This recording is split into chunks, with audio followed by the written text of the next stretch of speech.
정말 우리가 그리스도인 되었다는 것이 얼마나 큰 행복인지 예배를 통해서 느낄 수 있습니다. 먼저 우리들의 찬양 속에 함께 하신 하나님께 감사를 드리고, 이 시간 또한 짧은 시간이지만 말씀 속에서 저에게 깨닫게 하신 주님의 은혜를 함께 나누고 싶습니다. 여러분, 먼저 제가 여러분들의 감사를 돕고 싶습니다. 우리가 이 땅에 살면서 가장 큰 감사가 무엇이라고 생각하십니까? 뭐 여러 가지가 있겠지만 또 말씀하시는 것이 다 정답일 것입니다. 그래서 제가 권해드리고 싶은 한 단어는 내가 그리스도인 되었다는 것입니다. 나를 기억하시고 나를 부르시고 자녀 삼으신 하나님, 그분께 늘 넘치는 감사가 있기를 바랍니다. 또 하나는 그리스도인 되었는데 좋은 공동체를 만났다는 것입니다. 여러분 동의하십니까? 이 땅에 많은 교회가 있고 다 하나님의 집이고 전입니다. 그럼에도 불구하고 나에게 가장 좋은 그러한 교회를 허락하신 하나님의 은혜를 잊지 마시길 바랍니다. 제가 목사지만 세 번째로 감사할 것은 좋은 목회자를 만난 것이라고 저는 확신합니다. 여러분, 우리 원본에 없는 것입니다만은, 그러나 랄리 한인 침례교회를 허락하시고 좋은 목사님, 사모님을 만나서 함께 주님을 섬길 수 있다는 것이 얼마나 큰 축복인지 마음에 잊지 마시기를 축복합니다. 5월을 우리가 가정의 달이라고 얘기합니다. 그렇죠? 가정의 달 하면 여러 가지를 생각할 수 있겠습니다만은 성경이 이야기하는 가정의 여러 가지 모습을 생각해 볼 필요가 있습니다. 세 가지의 가정의 형태를 말씀하셨는데, 첫째는 아까 말씀드린 대로 하나님께서 나를 기억하시고 부르셔서 자녀 삼으셨다고 하는 성삼위 하나님과 나와의 관계입니다. 여러분, 이 관계에서 분명한 확신이 있으십니까? 이미 찬양 속에서 제가 많이 느낌이 있었습니다. 우리 안엔 다 이 기쁨이 있구나. 이것만으로도 우리의 예배는 어디에서나 큰 축복인 줄 믿습니다. 두 번째는 가정이죠. 부모가 자식을 낳은 혈연관계의 가족입니다. 여기 앉아 계신 분들이 다 그러한 혈연관계를 통해서 가족관계를 형성하고 있는 줄 압니다. 세 번째가 교회입니다. 교회는 하나님께서 예수 그리스도의 핏값을 주고 사신 구원받은 당신의 자녀들의 공동체입니다. 우리 랄리 한인 침례교회가 그 대표적인 모임이라고 느껴졌습니다. 성령께서 주신 이 감동을, 이 가정의 소중함, 5월을 통해서 더 진하게 느끼시고 많이 자랑하며 사시기를 바랍니다.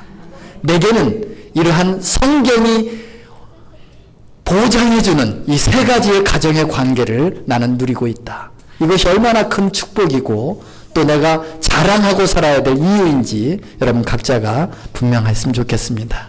미국에는 벌써부터 패밀리 테라피라고 하는 가정치료 학문이 자리 잡고 있습니다. 가정에서 아내는 남편을 치료해 줘야 하고 또 남편은 상처받은 아내를 치료해 줘야 합니다.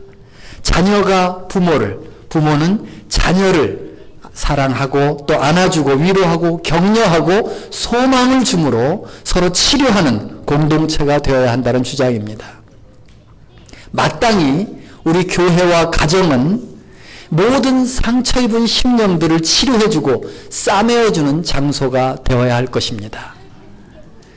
꿈을 잃어버린 인생들에게 참된 꿈을 심어주는 그러한 곳이 되어야 합니다. 우리가 늘 알고 인정하는 것처럼 현대인들에게 세 가지의 문제점이 있죠. 불안함, 초조함, 소외감입니다.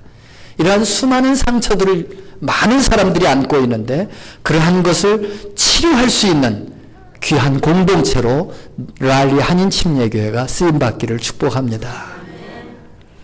우리의 가정이 또한 서로 위로하고 서로 격려해주는 치료의 가정이 될 수 있기를 바랍니다. 예수님의 사랑으로 감싸주는 그러한 행복한 가정을 저와 여러분 모두가 이 5월을 시작으로 해서 주님 오시는 그날까지 평생 누리며 살 수 있기를 축복합니다. 자, 오늘 주신 말씀을 통해서 몇 가지 말씀을 근거로 한 행복한 가정을 이루는 조건을 생각해 보려고 합니다. 첫째는 따라해 주시기 바랍니다. 하나님을 경외하는 가정이 되어야 합니다. 아멘. 효도의 완성은 하늘 아버지를 공경하는 것이라고 믿습니다. 이 공경이라는 단어가 헬라어로 데오세아비라고 하는데 이 하나님을 경건히 예배한다는 뜻입니다. 또 더 나아가서 하나님께 영광을 돌리고 존경하며 복종한다는 의미를 가지고 있습니다. 레위기 19장 32절 말씀을 보면 너는 머리가 하얗게 샌 노인 앞에 서서 노인의 얼굴을 공경하며 하나님을 경외하라고 했습니다. 여기서 우리가 기억해야 될 부분이 있습니다.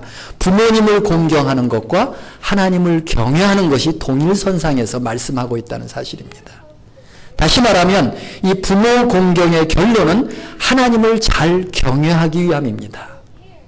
여러분의 인생 속에서 하나님을 잘 경외하고 사는 그러한 놀라운 축복이 끊이지 않기를 바랍니다. 어른들의 권위를 인정하고 부모를 잘 섬기는 것이 하나님의 권위를 인정하는 것이라고 했습니다. 하나님을 경외하는 또 다른 측면을 제가 말씀드리고 싶은 것은 제가 어린 시절부터 경험한 신앙 고백입니다. 여러분, 하나님을 사랑하십니까? 하나님을 경외하기를 원하십니까? 하나님을 사랑하고 경외하는 우리의 실질적인 표현은 예배입니다. 제가 표현은 하고 1초 쉬었다가 예배입니다 했잖아요. 이때는 평소 아멘을 못 하시던 분도 전부 다 해야 될 포인트입니다. 여러분 꼭 기억하십시오. 내가 하나님을 사랑한다는 마음은 있는데 어떻게 표현할지 모르시는 분들이 가끔 있습니다. 예배를 통해서 우리의 고백을 하나님께 드릴 수 있기를 원합니다. 제가 예배 시작할 11시 5분에 보니까 5분 전에 보니까 한 대여섯 분 이렇게 앉아 계시더라고요. 이쪽 말고 여기에. 그래서 제가 11시부터는 뒤를 돌아보지 않았습니다만은 다음 주부터 변화될 수 있기를 축복합니다. 10분 전쯤 오셔서 기도로 예배를 준비하시면 훨씬 더 내가 하나님 앞에 사랑을 고백하는데 마음이 여유롭고요. 얼마나 마음에 잔잔한 평안이 오는지 모릅니다. 내가 너에게 평안을 끼치노니 이 평안은 세상이 주는 것과 같지 않다고 하셨습니다. 그 평안을 누리고 사시기를 원하시면 예배의 생명 것이기를 축복합니다. 예배를 통해서 하나님을 경외하는 법을 배워가게 될 것입니다. 저는 찬양 사역자로 18년 동안 음악 목사로 사역을 했습니다. 제가 했던 사역을 오늘 우리 형제 자매님들이 하시는데 제 가슴이 얼마나 벅차오르는지 성령의 임재하심을 느낄 수 있었습니다. 이 소중한 시간을 놓치지 마시기를 바랍니다. 함께 주님의 이름을 높이는 오직 나는 주님의 기쁨이 되기를 원합니다. 이 고백 속에서 예배가 주님 오실 때까지 이어졌으면 좋겠습니다. 여러분 기억하십시오. 하나님을 경외하면 저와 여러분들의 남은 인생이 행복한 삶으로 나아갈 수 있습니다. 제가 1초 쉬었지 않습니까? 저와 여러분들의 남은 인생 속에 하나님을 경외하고 살면 행복한 삶으로 나아갈 수 있습니다. 성경에 고넬료의 가정에 소개되어 있죠. 온 가족으로 더불어 하나님을 경외함으로 행복한 가정이 되었음을 기록하고 있습니다. 브리스길라와 아굴라 가정도 온 가족으로 더불어 하나님을 경외했더니 행복한 가정이었다고 소개하고 있습니다. 저와 여러분들의 가정을 이끌어주신 하나님의 계획과 섭리를 인정하시기를 바랍니다. 그리고 부부가 연합해서 부모와 자녀가 함께 한 마음으로 그 하나님의 뜻을 위하여 함께 헌신하고 순종할 수 있기를 축복합니다. 하나님을 경외하는 신앙으로 가득 찬 가정이 돼서 우리 랄리 한인 침례교회 모든 가정이 천국으로 화하는 놀라운 은총이 있기를 축복합니다. 두 번째, 따라하시겠습니다. 사랑을 실천하는 가정이 되어야 합니다. 이 가족이라는 단어가 영어로 뭐죠? 굉장히 어려운 질문을 드려서 죄송합니다. 예배 시간에 이러면 안 되는데 family라고 합니다. 한번 스크린에 단어를 주시겠습니까? 이 family의 뜻이 뭘까요? 가족이죠. 예, 맞습니다. 근데 이 가족의 더 깊은 의미를 말씀드리고 싶은데 한 번 들으시면 외울 수 있습니다. 아직도 내가 섬겨야 될 부모님들이 계신 분들 한번 마음을 집중해서 외우시길 바랍니다. Father and Mother, I love you. 외웠습니까? 시작. Father and Mother, I love you. 마음에 담으시기를 바랍니다. 하나님은 부모님을 사랑하여 순종하라고 말씀하십니다. 순종은요, 저와 여러분들의 신앙생활 속에서 마음은 원이로되 육신이 약하여 뭐 그런 얘기 많이 하셨죠? 하셨죠, 자매님? 형제님도 하셨을 것 같고 저도 그렇습니다. 그러나 여러분, 마음이 원인데 육신이 약하여는 그렇게 좋은 표현이 아닙니다. 순종이 어려운 것은 사랑의 깊은 의미를 저와 여러분들이 매일 경험하지 못하고 살기 때문에 그렇습니다. 순종은 사랑에서 나오는 것입니다. 평생 하나님을 섬기며 살기를 원하십니까? 이 사랑의 깊음을 경험하는 귀한 한 달이 됐으면 좋겠습니다. 이 사랑의 대표적인 것이 뭡니까? 우리의 삶 속에 경험할 수 있는 모성애지요. 많이 듣지 않습니까? 모성애. 어느 날 왕이 신하들을 불러 모아서 아주 어려운 문제를 하나 냈습니다. 두 필의 암마를 데려다 놓고 어미와 새끼를 구별하라는 문제인데, 신하들이 아무리 봐도, 아무리 연구를 해도 비슷비슷해서 어떤 것이 암말이고 어떤 것이 새끼인지 구별이 안 됐습니다. 고민하던 중에 한 신하가, 왕이시여, 저에게 이틀만 시간을 주시면 제가 해결해 보겠습니다. 허락을 받고 말 두 피를 집으로 데리고 가서 쫄쫄 굶겼습니다. 그리고 이틀 후에 왕과 신하들이 모인 곳에 두 말을 데리고 와서 여물통 하나를 가운데 갖다 놨습니다. 그랬더니 두 마리가 와서 열심히 먹어대는데, 한 마리는 계속해서 먹어대는데 한 마리가 몇 번 먹다가 흘낏 옆에 말을 바라보고는 여물통을 그 말에게 이렇게 살짝 밀어주더랍니다. 답이 나오지 않습니까? 예진아, 새끼 말은 계속 먹어대더란다.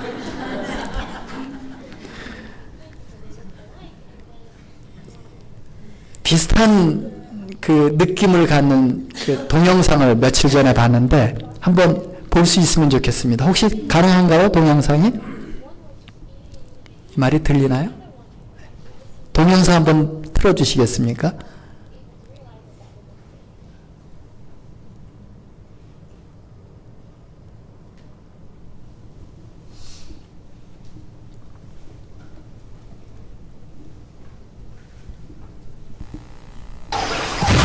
Ante un competidor de tan gran tamaño, la rana se retira, pero mientras el nivel del agua desciende, sigue junto a su progenie. El sol también hace que disminuya la cantidad de agua de la charca conforme ésta se evapora.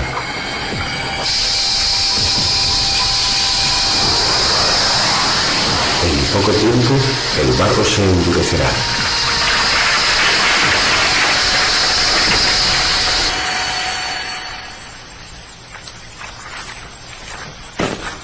Sus pobres renacuajos comienzan a secarse. 올챙이들이죠. Y llaman a su padre pidiéndole ayuda. A lo que él reacciona cavando una ruta de escape.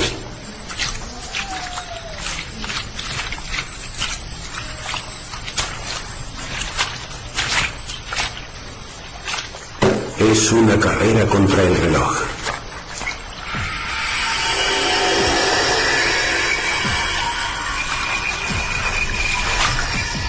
El ránido golpea el barro con sus patas traseras para ablandarlo y construir un canal.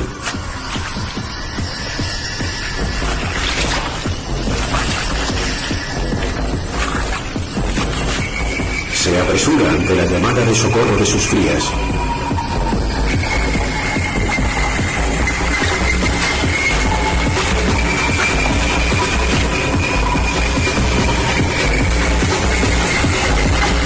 Consigue abrir una brecha justo a tiempo.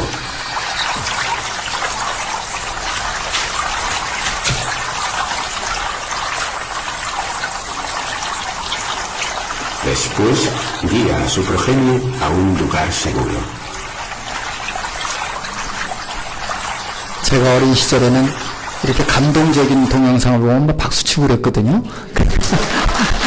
막 감동이 되지 않습니까? 예, 짧은 영상이지만 제 마음의 온도를 좀 높여줬습니다. 동서고금을 막론하고 이 어머니의 자식사랑 온도에는 차이가 없는 것 같습니다. 평범한 나를 그토록 사랑하신 우리들의 어머니는 참으로 훌륭한 분이십니다. 배고픈 시절이 있었습니다. 저에게는. 그때 흰쌀밥은 저에게 먹이셨고 보리밥을 드셨던 어머니가 기억이 납니다. 먹을 것이 없었던 시절에는 어머니들은 물로 배를 채우시면서 나는 괜찮다, 나는 먹었다 이렇게 하시면서 밥 한 숟갈이라도 더 먹이시던 어머니를 기억합니다. 그래서 찬송가 가사처럼 내가 기뻐 웃을 때면 우리 어머니들은 기뻐 웃으셨습니다. 제가 사는 미시시피주에 2010년 4월 6일 26일입니다. 아주 강력한 토네이도가 몰려왔는데 저희 동네 옆에 카운티, 야주 카운티에서 한 어머니가 거실 밖을 내다보고 있다가 이 토네이도가 심상치 않다는 느낌이 들어서 급히 침실로 들어가서 매트리스를 다 꺼내옵니다. 그리고 2살, 3살, 6살 난 이 남자아이들을 다 바닥에 뉘어놓고 매트리스로 감쌌습니다. 그리고는 혹시 매트리스가 흩어질까봐 엄마는 그 위에 엎어서 매트리스를 다 붙들고 있었습니다. 이 당시 불어온 그 토네이도가 아주 강력했습니다. 시속 273km라고 하니까 엄청난, 그리고 그 반경이 2.8km라고 하는 아주 강력한 토네이도입니다. 컨테이너가 무려 90m 이상 날아간 그러한 흔적들을 남겼는데 새 아이가 몇 시간 후에 매트리스 아래서 살아났습니다. 그러나 엄마는 매트리스 위에서 무너진 건물더미 사이에서 숨진 채로 발견이 됐습니다. 우리가 모성애를 이야기하면 아까 말씀드린 대로 순종은 사랑에서 나온다 그러지 않았습니까? 이 모성애는 바로 주님의 십자가를 허락하신 아버지 하나님의 사랑을 연상하게 합니다. 저와 여러분들이 주님과의 관계가 밀접하고 분명하면 매일매일 친밀한 관계 속에서 그 하나님의 사랑을 경험하고 살면 여러분, 저와 여러분들의 가정은 행복할 수밖에 없습니다. 우리들의 남은 생애 속에서 저와 여러분들의 가정은 사랑을 실천하는 가정이 될 수 있기를 축복합니다. 세 번째로 우리가 기억해야 될 것은 하나님의 말씀에 순종하는 가정이 될 때 행복한 가정이 될 수 있습니다. 말씀에 순종하기 위해서는 말씀을 알아야 됩니다. 저는 어려서부터 지금까지 여러 교단을 그냥 환경 때문에 이렇게 다녔던 기억이 납니다. 어린 시절 그리스도교회, 또 장로교회, 성결교회, 감리교회, 그리고 침례교회 이르기까지 많은 우리 기독교 교단들을 거쳐왔는데 그 중에서도 제가 침례교회를 특별히 좋아하는 이유가 있습니다. 다 좋습니다만 주님을 예배하는 곳이면 다 좋지요. 근데 특별히 침례교회가 좋은 것은 랄리 한인 침례교회 와서도 광고 시간에 오늘 2시부터, 다음 주인가요? 오늘부터인가요? 오늘 2시부터 스텝 바이 스텝 굉장히 하나님과 동행하는 삶 맞나요? 죄송합니다. 제목이 영적 성장의 기본 진리, 그것도 스텝 바이 스텝입니다. 그런데 얼마나 좋은 교제인지 모릅니다. 그런데 교제가 좋고 나쁘고를 떠나서 이렇게 하나님의 말씀을 가르치고자 하는 열정과 배우고자 하는 열정이 살아있는 교회는 소망이 있다는 것입니다. 예, 여기에 이렇게 뵈니까 평균 연령이 한 30으로 느껴지네요. 예, 평균 연령 30이면 전 교인이 오후 2시에 참석해도 문제가 없습니다. 예, 굉장히 좋은 시간을 경험하게 될 것입니다. 여러분, 하나님의 말씀에 순종하는 가정, 이러한 소망을 이 아침에 마음에 품기를 바랍니다. 능력이 있고 뛰어나게 목회를 잘하시진 못했지만 목회자 가정에서 태어나서 그저 무난하게 목회를 하신 원로 목사님이 계셨습니다. 그런데 이 목사님에게 참 괴로운 일이 생겼는데 그 자녀들이 무척 속을 썩였습니다. 나중에 자녀들도 아버지의 뒤를 이어서 전도사가 됐지만 목회를 안 하니만 못하는 그러한 경험을 하게 됩니다.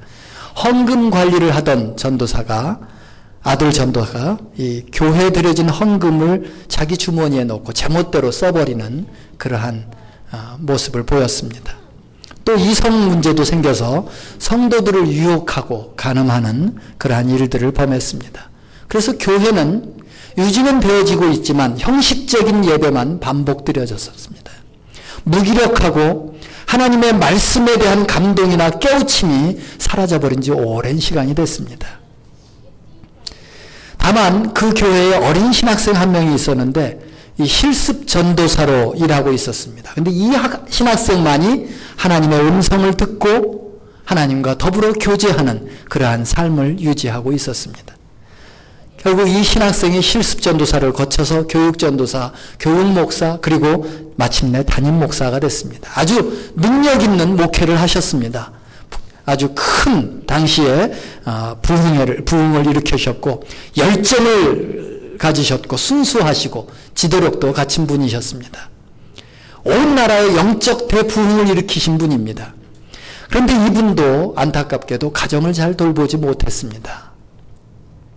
자녀들 역시 아버지의 뒤를 이어서 전도사로 목회를 했지만 이 아버지 목사님과는 영 딴판이었습니다. 마치 그 원로 목사님의 자녀들과 다를 바가 없었습니다. 그래서 모든 성도들이 실망하고 손가락질을 하는 그러한 교회의 모습을 이루게 됩니다. 이 목사님은 목회에서도 성공했지만 그러나 가정사역은 실패했다는 것을 우리가 간접적으로 알게 됩니다. 하나님께서는 이 목사님을 평생토록 훌륭하게 사용을 하셨습니다. 그러나 이 목사님의 마음이 너무나도 아팠습니다. 제가 일부러 목회자의 가정 얘기를 합니다마는 여러분들의 가정은 어떻습니까? 이분들의 이름을 말하면 여러분들이 다 아실 겁니다.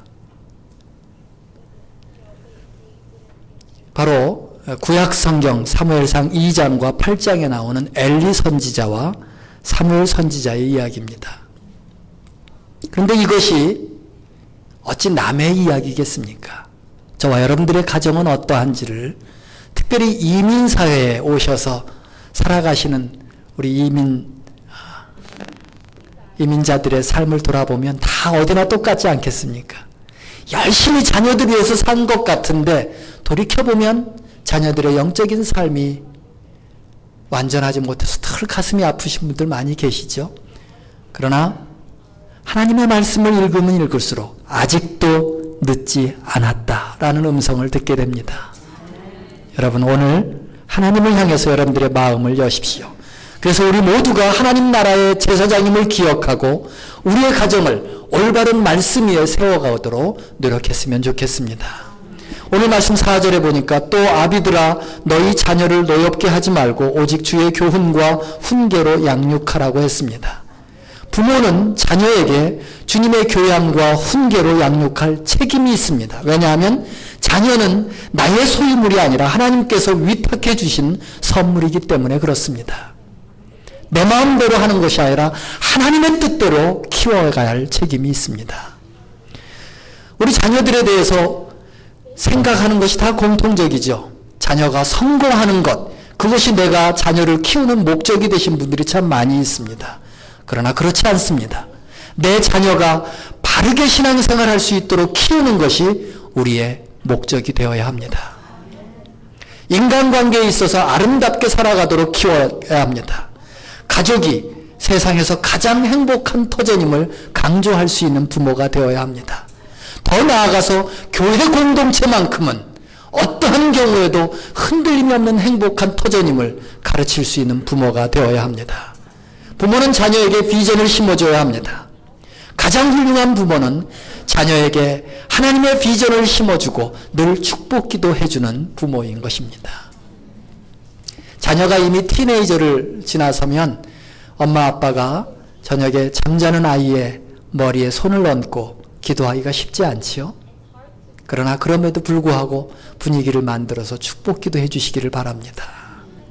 그리고 늘 기도하는 부모님의 모습이 우리 자녀들에게 가장 강력한 교훈임을 기억하시길 바랍니다.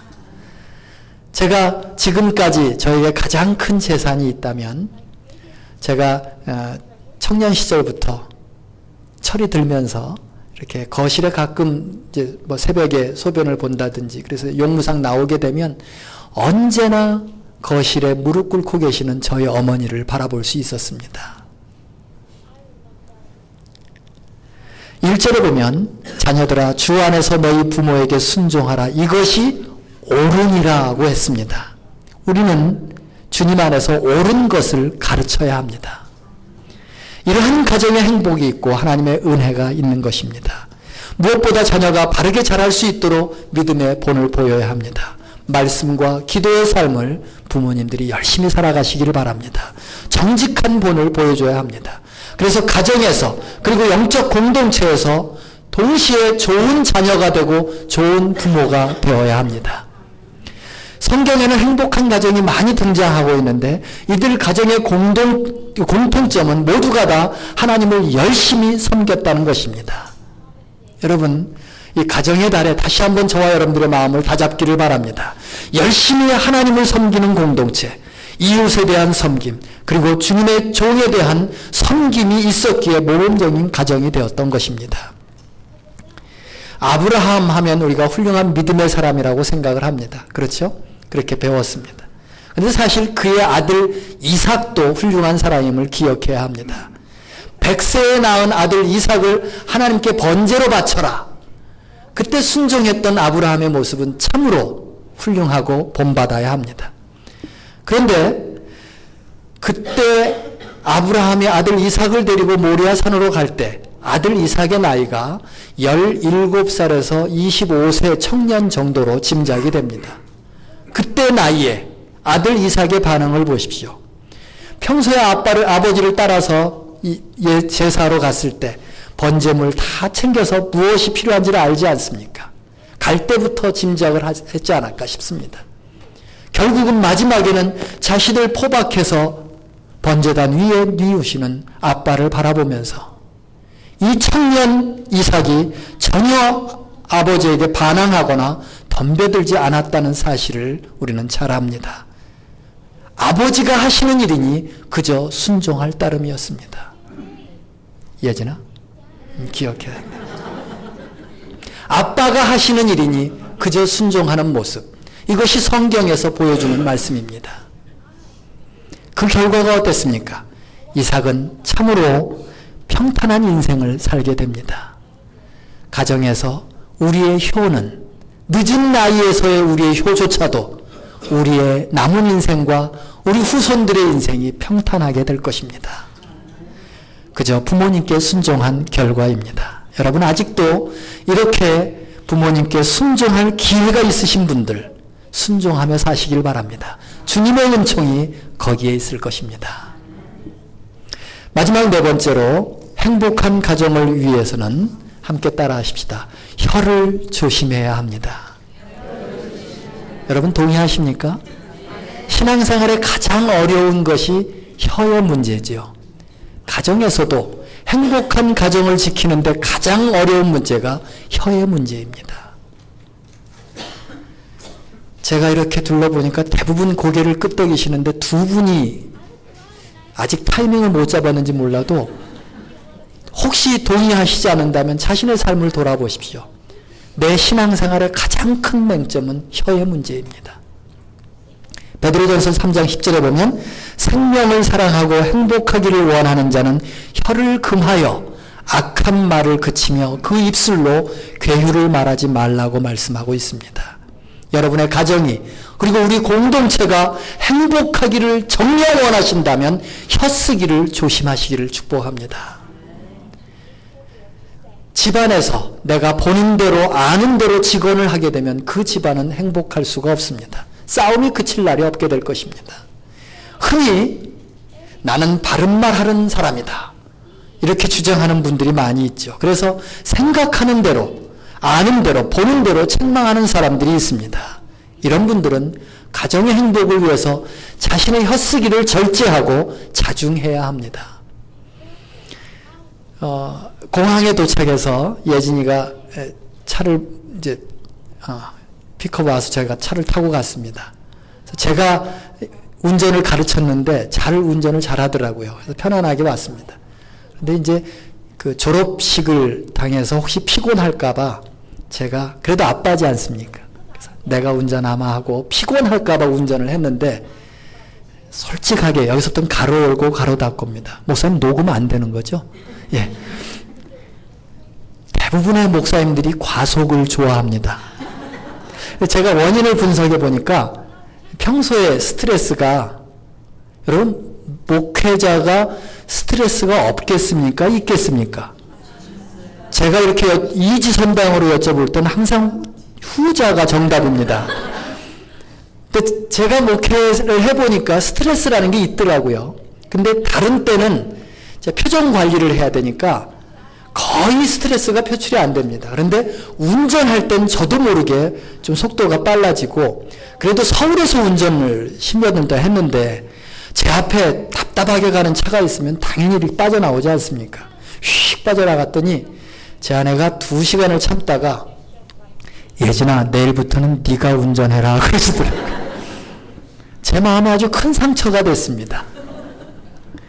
잠언 21장에 보면 다투는 여인과 함께 큰 집에 사는 것보다 움막에서 혼자 사는 것이 낫다고 말씀했습니다. 그래서 말씀이 막 떠올라요. 그리고 19절 보면은 다투고 성내는 여인과 함께 사는 것보다는 광야에서 혼자 사는 것이 낫다. 반복해서 21장에서 말씀하고 있더라고요. 이것은 아내에게만 국한된 말씀이 아니지 않습니까? 저와 여러분들의 죄의 속성은 가능한 한 상처를 주면 그것을 엔조이하는 죄성이 우리 안에는 다 있습니다. 여러분들이 목사인 저에게 목사님도 그래요 하면 솔직하게 저도 그렇습니다. 많은 사람들이 개그 프로그램을 좋아합니다. 연령대에 맞춰서. 그 개그 프로그램을 자세히 분석해 보시면 대부분 다 남을 칭찬해 주는 프로그램은 거의 없습니다. 남을 비하하고 어떻게 해서든 비꼬 와서 그 즐거움을 내가 대신 느끼는 것이 그러한 프로그램들입니다. 우리의 죄성은 구역 모임이나 목장 모임에서 여전히 드러납니다. 그리고 성도들 간의 교제 속에서 이 당사자 간의 얘기가 아닌 3자 이야기를 나오면 거의 80% 이상이 흉보는 얘기들입니다. 랄리는 안 그런지 모르겠습니다만은 제가 사는 남부 지역은 많이 그렇습니다. 모이면 3자 이야기가 나오면 대체로 흉보는 이야기들이고, 그리고는 헤어지면서 우리 오늘 교제 좋았다고 얘기하고 헤어집니다. 심각한 현상이 교회마다 이루어지고 있습니다. 그래서는 교회의 영적 부흥은 절대로 이루어질 수 없습니다. 혹시 그 교제가 정말 재미있어서 더 많은 사람들이 모여서 숫자적인 부흥이 있다 할지라도 결코 하나님이 기뻐하시는 부흥은 아니라고 저는 확신합니다. 내적인 우리 내면의 부흥은, 여러분 가만히 생각해 보시면은요, 우리 공동체에 혹시 그런 분들이 계실지 모르겠습니다. 가능성도 있는데 교회 나오기 싫다. 왜냐하면 아무개가 보기 싫기 때문에.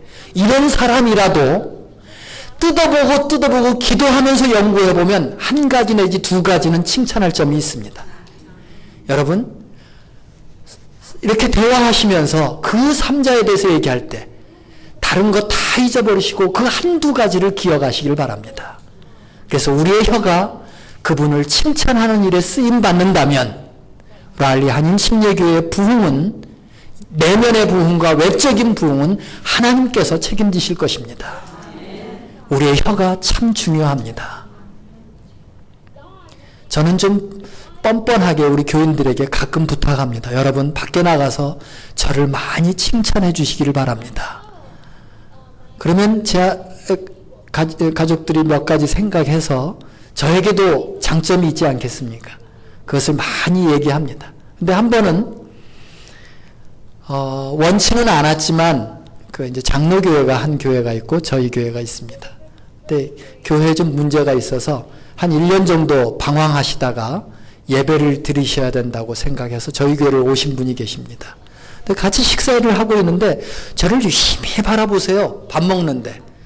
아주 참 힘들더만요. 그래서 밥 먹다가 왜 쳐다보세요? 그랬더니 아니 목사님 잭슨에서 우리 송 목사님은 늘 아프고 밥도 제대로 못 먹고 비실비실하는 것으로 소문이 나 있답니다.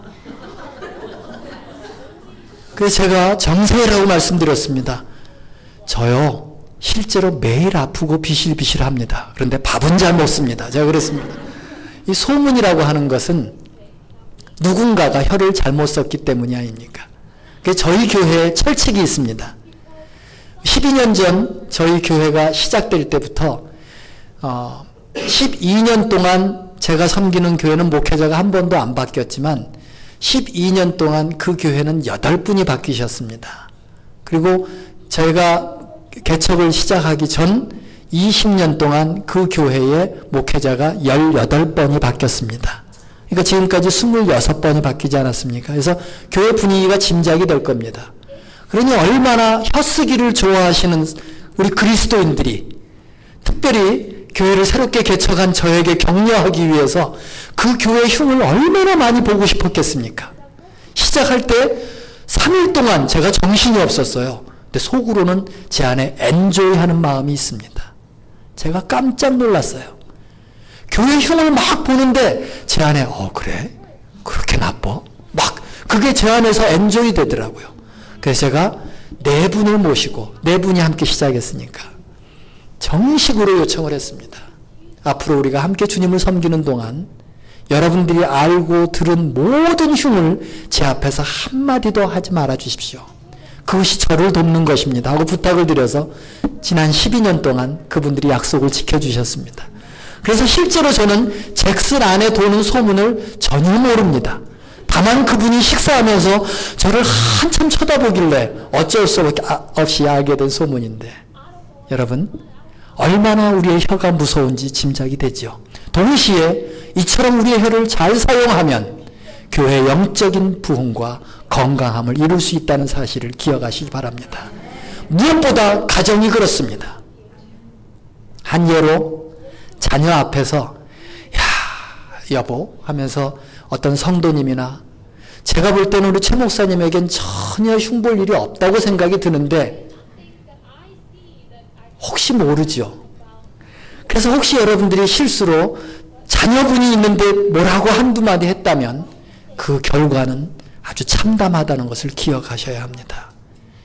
기회가 있으면 누구든지 칭찬하는 말을 해야 합니다. 그래야 교회가 가정이 행복할 수 있습니다.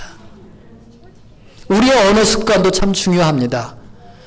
우리 예진이가 혜림이 언니, 제니 언니, 늘 언니들 얘기를 해서 어떤 언니인가 하고 궁금했는데 와보니 정말 좋은 언니들이네요. 한번 봐도 알 것 같으네요. 그런데 여러분 예를 들어서 우리 예진이가 우리 혜림이 언니는 기도만 잘해요. 이렇게 표현했다면 뉘앙스가 어떻습니까? 그 만자라고 하는 건 굉장히 나쁜 단어입니다. 기도도 잘해요. 키만 커요가 아니라 키도 커요. 얼마나 좋습니까? 우리의 말이 언어가 이렇게 습관적으로 훈련해서 좋은 공동체 가정을 이루어가는 데 쓰임받기를 축복합니다. 여러분 아내는 연약한 그릇이기 때문에 귀하게 여기라고 했습니다. 아내를 귀히 여긴다는 말은 마음을 편안하게 해준다는 말입니다. 형제님들은 아내의 마음을 상하게 하는 무자비한 말이라든지 또 과격한 말들을 삼가하셔야 합니다. 아내를 귀하게 여겨야 우리의 기도가 막히지 않습니다. 형제분들이 기도가 잘 안 되는 경우는 틀림없이 가족들을 귀하게 여기지 않아서입니다. 사랑하는 형제 여러분, 아내를 귀하게 여기고 사랑하시기를 바랍니다. 사랑하는 아내 여러분, 남편을 존중하시면서 사랑할 수 있기를 바랍니다. 이제 말씀을 마무리하겠습니다. 저와 여러분들의 가정이 행복하기 위해서는 첫째, 하나님을 경외할 수 있어야 합니다. 하나님을 경외하는 신앙으로 무장할 때 사탄이 통하지 못할 것입니다. 또한 하나님의 말씀에 순종해서 남편과 아내가 서로를 귀하게 여기며 동거해야 하는 것입니다. 또한 부부간에 혀를 금해서 항상 좋은 말, 은혜로운 말들을 할 때 우리들의 가정이 행복한 가정을 이룰 수 있음을 기억하시기 바랍니다. 서로 사랑하기 때문에 상처를 싸매주고 위로하고 격려하며 용기를 북돋아주는 그러한 가정이 될 때에 저와 여러분들의 가정은 행복한 가정을 이루어갈 것입니다. 주님이 오시는 그날까지, 이 가정의 달 5월부터 시작해서 주님이 오시는 그날까지 저와 여러분 모두가 다 행복한 가정을 이루어가는 복된 가정을 경험할 수 있기를 주님의 이름으로 축원드립니다. 제가 마지막 인사를 드리고 싶습니다. 외우시기 바랍니다. 당신이 계셔서 정말 행복합니다.